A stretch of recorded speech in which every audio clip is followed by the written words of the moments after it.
Hey guys, what's up? This is Dan here with GrapeVineRecording and welcome back to Quick Tips.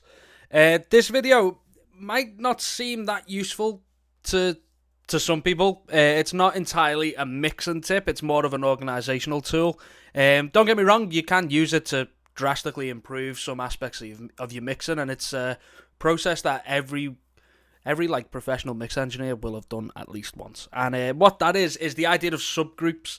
And what subgroups are is where you take a load of tracks and you dump them all into one track, or use it as a group.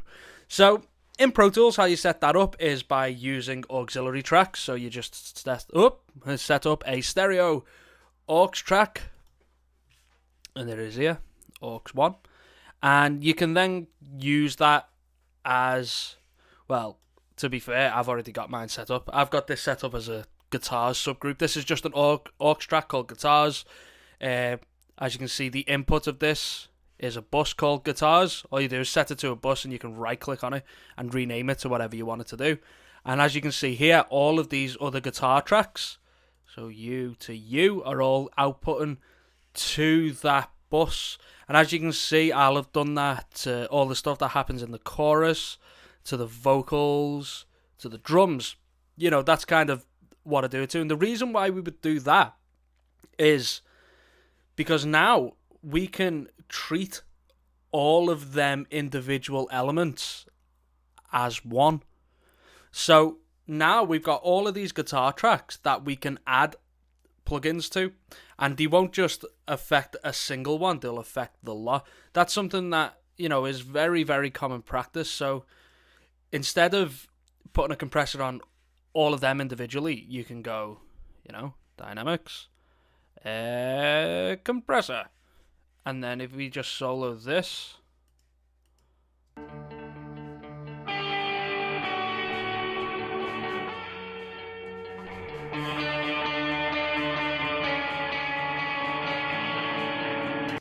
see, so it's very similar to the concept of the mix bus compression. To be fair, it's exactly the same, except that you're only using that compressor on one element of your mix, not on the mix as a whole.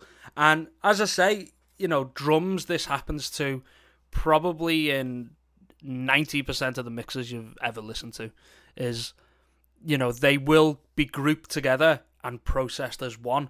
And doing this has many advantages. If you want to do an overall tweak to the drums, you know, it's like you just want to make it a little bit brighter. Instead of going through every individual bit and putting on an EQ, which boosts the high frequencies to make it brighter, what you can do is just put it on the drums auxiliary and then go make it brighter, and it does it for the lot. So it's kind of like, it's more of an ease, you know, it's a tool to make your life a lot easier. And in the kind of quite dissimilar to what I was saying about using, you know, an EQ, a filter, and a compressor on every channel, you could technically just put all of them individual elements into submixers and then process that. You know, you don't have to go into the nitty gritty of everything.